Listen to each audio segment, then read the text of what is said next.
जय हिंद दोस्तों, एक बार फिर आपके अपने ही YouTube channel Global Research Education में आपका स्वागत है। जी हाँ दोस्तों, आप लोग कैसे हैं?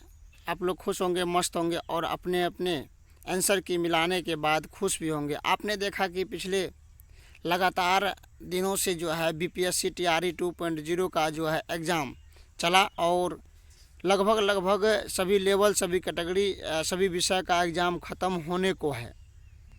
तो आप लोग अपने अपने आंसर की मिलाने के बाद संतुष्ट भी हो गए होंगे कि कितना मार्क किसको आ रहा है। और मैं आज जो आप लोग को इन्फॉर्मेशन दूंगा, आप लोग इस इन्फॉर्मेशन से संतुष्ट हो जाइएगा, क्योंकि आप अपने अपने एग्ज़ाम जो दे करके आए उसमें आंसर की मिलाने के बाद आपको अनुभव थोड़ा बहुत भी साझा होता होगा कि मेरा मेरिट में आएगा या नहीं आएगा। मेरे कहना अनुसार है कि अगर कोई अभ्यर्थी का 60+ अगर यदि आ रहा है, चाहे कोई भी कैटेगरी का है, तो आपसे निवेदन है कि आप लोग जो मैं आज डॉक्यूमेंट के बारे में कहूँगा तैयार करने के लिए, तो आप लोग तैयार कर लीजिएगा।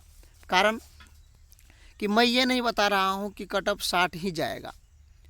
कट ऑफ कितनों रहेगा उससे मतलब नहीं, लेकिन मैं बता दूँ अगर यदि कट ऑफ लो गया तो उस समय में आपको डॉक्यूमेंट उतना जल्दी तैयार नहीं होगा, क्योंकि आपको ये पता है कि कोई भी कागज़ लाने में या कोई भी डॉक्यूमेंट लाने में काफ़ी समय लगता है और काफ़ी दिक्कत का सामना करना पड़ता है। इसलिए अगर आपका 60+ है, आपको अगर यदि नहीं भी लगता है कि मेरा सिलेक्शन होगा या नहीं होगा, अधिकांश डॉक्यूमेंट तो आपके पास पहले से ही मौजूद होगा, लेकिन कुछ डॉक्यूमेंट जो आपके काम का है वो डॉक्यूमेंट को आप तैयार कर लीजिए, अपना अपना डॉक्यूमेंट को मिला लीजिए। सबसे पहले मैं बताऊंगा डॉक्यूमेंट के बारे में।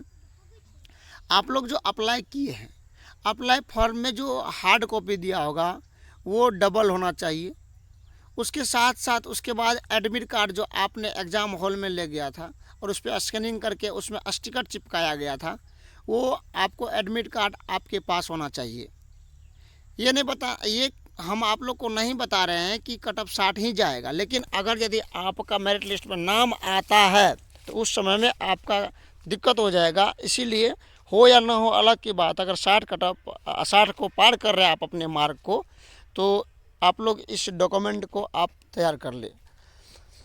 आपको मैं बता दिया कि जो फॉर्म भरते समय आपको दिया गया था वो एप्लीकेशन फॉर्म का हार्ड कॉपी दो होना चाहिए। उसके साथ जितना भी उसमें है, उसके साथ में जो मैं बता दूं कि उसका जो एग्ज़ाम में ले जाने के लिए एडमिट कार्ड था वो भी होना चाहिए। उसके साथ आपको जाति होना चाहिए, अपना अपना जाति, जिसको एनसीएल के नाम से भी जानते हैं, एनसीएल जाति के बाद ही बनता है। उसके बाद आवासीय तो होना ही चाहिए। अगर यदि आपको आवासीय नहीं रहेगा तो फिर आपको रिजर्वेशन का कोई लाभ नहीं मिलेगा। आवासीय, जाति, एनसीएल पर आपको रिजर्वेशन का लाभ मिलेगा। उसके बाद आपको मैट्रिक का सर्टिफिकेट और मैट्रिक का अंक पत्र यानी मार्कशीट जिसको कहते हैं, इंटर का सर्टिफिकेट और इंटर का अंक पत्र, ग्रेजुएशन का सर्टिफिकेट और ग्रेजुएशन का अंक पत्र। अगर पेपर 1 आपने क्वालिफाई किया है और एग्ज़ाम दिया है, तो अगर 9th का जो है आप बनना चाहते हैं या 6 to 8 का बनना चाहते हैं, तो आपको बीएड का अंक पत्र और बीएड का जो है सर्टिफिकेट, उसके साथ बीएड का आप लोग एडमिट कार्ड भी रख सकते हैं, उतना आवश्यक नहीं है। साथ ही साथ बीएड के बाद जो अगर यदि पेपर 2 में भरना चाहते हैं, उसके बाद एसटीटी का सर्टिफिकेट और एसटीटी का मार्कशीट। अगर यदि आप 6 to 8 के बाद 9th के बाद 11 12 का बनना चाहते हैं तो पीजी भी होना चाहिए।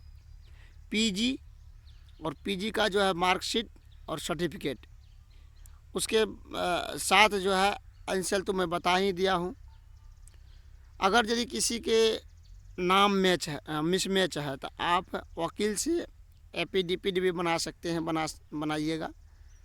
इतने डॉक्यूमेंट आप तैयार करने के बाद अगर यदि आप प्राइमरी के लिए हैं तो सीटीटी का मार्कशीट होना चाहिए और सर्टिफिकेट होना चाहिए। इतने डॉक्यूमेंट को आप तैयार कर लीजिए।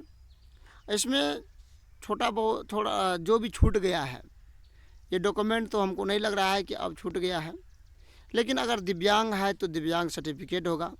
कैटेगरी के अनुसार कागज़ कम और ज़्यादा होगा, पेपर कम और ज़्यादा होगा, तो उसको मैं जनरली जो आपको सामान्य रूप से रहना चाहिए उसका मैं चर्चा किया हूँ। तो इतने सर्टिफिकेट आप जल्दी से बना लीजिए, क्योंकि फिर अगर यदि आपको जाति तो बना होगा पहले ही, निवास भी बना होगा, एनसीएल भी बना होगा, उसको अगर यदि नहीं बना हुआ तो आपको दिक्कत हो सकता है, आप बनवा लीजिए। ये अदर स्टेट वाले के लिए कोई लाभ मिलने वाला नहीं है। इतने कागज़ को आप अच्छा से तैयार कर लीजिए और फिर इसका जो है आप 2 फाइल में आप लगा दीजिएगा, 2 फाइल बना लीजिएगा, ताकि आपको किसी भी प्रकार का दिक्कत। लेकिन ओरिजिनल भी आपको रहना ज़रूरी है। फिर मैं बता दूं, ओरिजिनल भी आपको रहना अति आवश्यक है। जितना भी बताएं सबका ओरिजिनल होना चाहिए। फ़ोटोकॉपी तो रहेगा ही रहेगा, ओरिजिनल ही रह जाएगा। और उससे पहले मैं बात कर लेता हूं कि रिज़ल्ट कब आएगा। रिज़ल्ट को मैं बता दूं कि ये ब्रेकिंग न्यूज़ है कि रिज़ल्ट आपको पहले वीडियो में बता दिया हूँ कि अतुल प्रसाद ने जैसे अभ्यर्थियों को एग्ज़ाम देने के बाद घर भी आने नहीं दिया, तब तक में आंसर की जारी कर दिया। और ये भी कहा कि जनवरी के पहला सप्ताह में हम रिज़ल्ट को भी घोषित कर देंगे। बहुत जल्दी लगा हुआ है, तो इसमें भी किसी भी प्रकार का दिक्कत नहीं है। बहुत जल्दी रिज़ल्ट भी आ जाएंगे और रिज़ल्ट होने के बाद तो फिर आप जान भी करते हैं, वेरिफिकेशन होगा, उसके बाद बहुत जल्दी आपका सिलेक्शन हो जाएगा। तो इसी तरह के वीडियो पाने के लिए आप लोग इस चैनल को सब्सक्राइब कर सकते हैं, लाइक कर सकते हैं, शेयर भी कर सकते हैं। तो आज की वीडियो में इतना ही, फिर आगे मिलेंगे, तब तक के लिए धन्यवाद। जय हिंद।